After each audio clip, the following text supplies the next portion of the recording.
el mate y las noticias. Así opina el doctor Enrique Viana. 3 minutos pasan de las 8 de la mañana. Tiempo y momento para hacer un alto en su tarea para dar la bienvenida a escuchar la palabra justa de opinión. Doctor Enrique Viana, buen sábado. ¿Qué tal? Buen sábado, ¿cómo les va? ¿Cómo andan? Bien, aquí estamos hablando de distintos temas. No sé si venía siguiendo un poco la propuesta de esta mañana. Sí, correcto. Bueno, como ciudadano de este país, me gustaría tener tu posición al respecto en cuanto... ¿Qué opinas de ANCAP? Bueno, ANCAP hay que analizarlo desde el punto de vista histórico.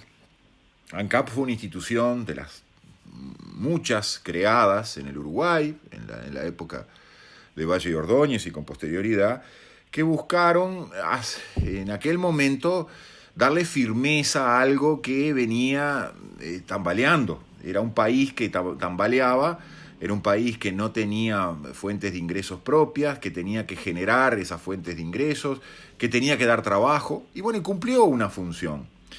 Lo que pasa es que con el tiempo, ANCAP, Antel, han dejado de tener sentido. Correos ha dejado de tener sentido. Hay muchísimas actividades en el Estado que han dejado de tener sentido. Que las haga el Estado, que las haga un particular, bueno, bien, pero que las haga el Estado no tiene sentido. La petrolera del Uruguay. Algún atrevido dice, le llama ANCAP la petrolera del Uruguay. Pero, ¿dónde está el petróleo? Hemos buscado petróleo, pero por cuánto lugar hay. Y no encontramos, porque no hay. Porque no hay. Ni en el mar, ni en la tierra, ni en el aire. No hay petróleo. Habrá, sí, mucho azufre en el aire por el combustible malo que tenemos que refinar, pero realmente no hay. Ahora, ANCAP sí tiene una razón de ser al tiempo actual. ¿Cuál es la razón de ser? La razón de ser que tiene muchos entes del Estado. Y yo fui funcionario público y lo reconozco, haberse convertido en una suerte de seguro de paro. La otra vez, el sábado pasado, hablamos de la renta básica universal, eso que se viene, ¿no? Una especie de pensión alimenticia que los amos del mundo nos van a dar para que los esclavos no terminemos muertos de hambre. Bueno, en alguna medida, el Estado uruguayo, tan gigante, es un seguro de paro y es una suerte de renta básica universal. Entonces, ¿qué es lo que pasa con la propuesta de ANCAP sí o ANCAP no? ANCAP no tiene sentido de ser. Refinar petróleo cuando podemos traer un combustible mucho mejor no tiene sentido, o más o menos el mismo precio no tiene sentido. ANCAP, ¿qué es básicamente? Entre otras cosas, el combustible, ¿qué es? Y el combustible es un elemento de recaudación de impuestos, porque está el precio del combustible más la recaudación de impuestos, con el cual se pagan, entre otras cosas, ¿no?, los sueldos de los funcionarios públicos, que funcionan como una suerte de gran seguro de paro. Entonces, yo soy de los que estoy convencido de que ANCAP no tiene razón de ser. ¿Qué hacemos con los funcionarios públicos de ANCAP? Y mira, creo que el Estado, si hace bien las cuentas, ahorraría plata mandándolos para la casa y asignándolos a hacer otras tareas cuando se precisen, pero mandándolos para la casa, porque ¿qué nos ahorraríamos ahí? Y bueno, todo el mantenimiento de edilicio, de oficinas, de contratos, de esto, de lo otro, nos ahorraríamos eso. Yo creo que no tiene sentido de ser ANCAP. Y también te agrego, no tiene sentido de ser Antel.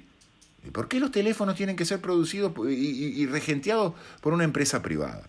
También te digo, porque yo sé que tú lo mencionaste y que escuché que te vas a referir la semana que viene, no tiene sentido el SODRE, no tiene sentido un servicio de televisión del Estado, no tiene sentido, porque si no pasan las cosas que tú de alguna manera insinuaste o denunciaste y que vas a seguir denunciando, pasan esas cosas. Cuando el Estado hace tareas que no le corresponden, que no son las tareas esenciales, se producen dos problemas.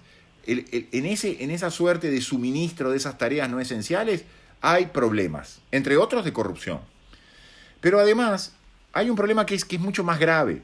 Cuando el Estado se dedica a ciertas minucias, a refinar petróleo, cuando podemos traer un petróleo mejor directamente, producir teléfonos o celulares o venderlos, porque en realidad no los producimos, tener un sistema de teléfonos, tener un canal oficial de televisión, ¿Sabés lo que pasa cuando el Estado hace esas cosas?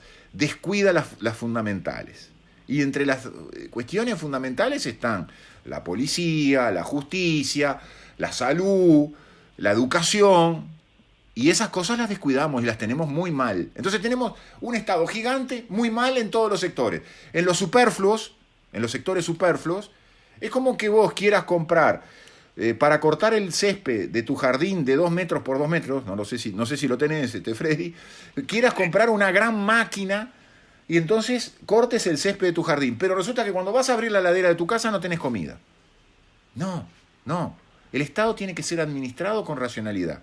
Y la racionalidad supone elementos superfluos, nunca más. Hay que eliminarlos. No vamos a refinar petróleo cuando lo podemos traer. Antes sí, de repente no se podía conseguir un petróleo bueno a buen precio. Ahora sí. Bueno, un poco lo que yo quería referirme está de alguna manera relacionado con esto. Es justamente una de las funciones esenciales del Estado, que es la seguridad. Y yo observo en los últimos tiempos que todo lo que hace la seguridad y que está fuertemente vinculado a la policía, sin embargo está llevando a una serie de abusos y de excesos. Y en especial me quiero referir a uno. Función de la policía en el proceso penal. Así lo define el nuevo Código del Proceso Penal desde el 1 de noviembre del 2017. Función de la policía en el proceso penal. Siempre se dijo, en vigencia del viejo proceso, que la policía era un auxiliar de la justicia. Sí, muy bien, era un auxiliar de los jueces, pero que tuviera una función dentro del proceso penal, yo nunca lo había sentido. Te confieso que cuando leí por primera vez en lo que era el proyecto del nuevo código, y leí eso de función de la policía en el proceso, es el artículo, para el que quiera buscarlo, artículo 49 del nuevo código, me sorprendió mucho. Dije, ¿cómo? Y después leí que el artículo habla de funciones de policía judicial, y también me volvió a sorprender. Porque digo, si los jueces ya no tienen más intervención en esa etapa inicial, son los fiscales, entonces habría que llamarlo policía fiscal. O, como yo he llegado a concluir, después de muchas reflexiones, que vivimos una suerte de fiscalía policial o de policía fiscal. Una suerte de fiscalía paralela. Yo le digo al oyente, porque le puede pasar, no solo de ir detenido a declarar a una fiscalía, sino de ser denunciante, que cuando un ciudadano común hace una denuncia en una seccional policial, tiene que esperar a que le asignen fiscal, y pueden no asignarle fiscal. Cuando va a la fiscalía para pedir que le asignen fiscal, presenta un escrito y se lleva como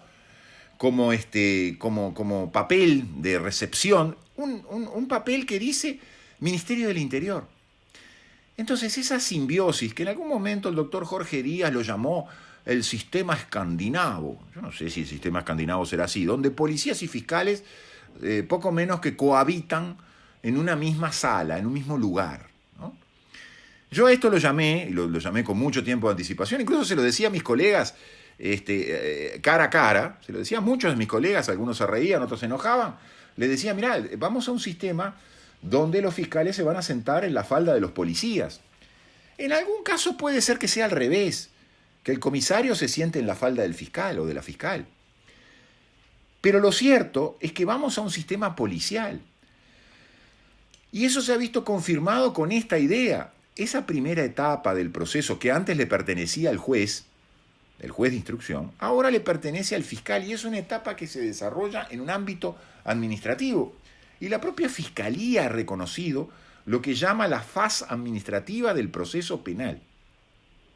Entonces, si juntamos esa policía fiscal, que tiene función de policía en el proceso, que se puede meter adentro del proceso, con esa faz administrativa tenemos un combo espectacular. ¿Cuál es ese combo espectacular? En realidad, el que manda en la fiscalía es el que lleva el revólver al cinto, y salvo algún fiscal como Subía, que alguna vez alardeó que llevaba siempre revólver, los fiscales no llevan revólver. El que lleva revólver es el funcionario policial. Y en una relación donde uno lleva un revólver y el otro no lleva un revólver, en una relación tan estrecha como ese sistema escandinavo, manda el que lleva el revólver. Para colmo pusieron todo un mecanismo de instrucciones donde supuestamente los fiscales le pueden dar instrucciones a la policía, pero a su vez los fiscales reciben instrucciones del fiscal general. Es un sistema vertical. Ya te diría que no es un problema ya policial, sino que es militar, es un sistema militar, donde fiscales y policías y fiscales quedan todos alineaditos. Entonces, en ese sistema donde no hay juez, donde no hay juzgado, donde no hay expediente judicial, donde encima se nos dice que es una faz del proceso penal cuando la persona está detenida informal, por lo tanto no hay expediente judicial, no hay control de ningún tipo, con los policías metidos haciendo función policial, llegamos en definitiva a definir lo que es un proceso penal comisarial.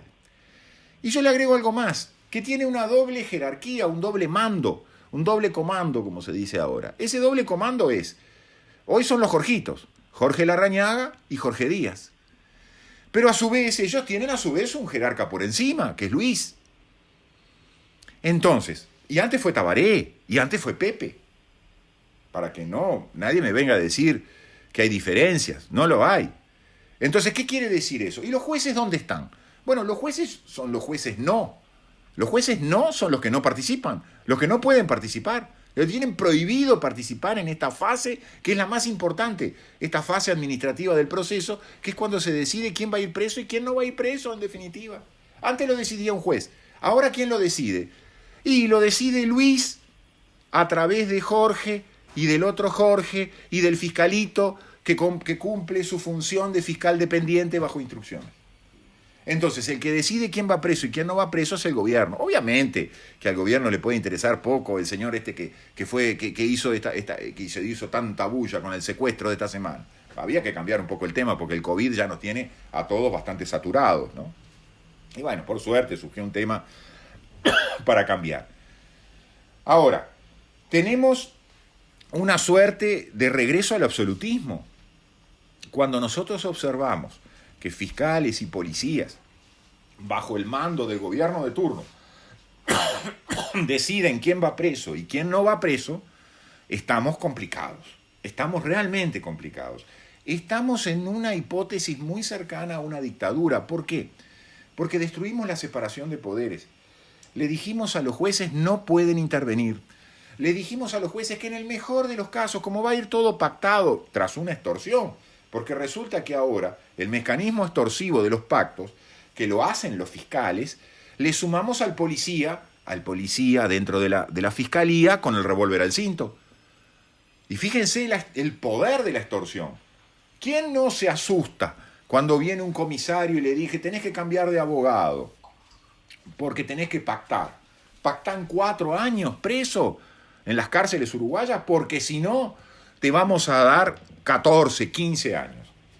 ¿Quién no se asusta? Y encima si el individuo tiene un revólver al cinto y con el uniforme. Bueno, ese es el momento en que estamos viviendo. Estamos viviendo un momento de dictadura, aunque muchos no lo quieran reconocer. Con Pepe, con Tabaré o con Luis. Muchas gracias, amigo. Muchas gracias a usted. Estábamos hablando, por supuesto, con la opinión del ex fiscal general Viana, como siempre, la opinión justa en el momento adecuado. Muchas gracias, doctor. A la orden, que pasen muy bien. Igualmente.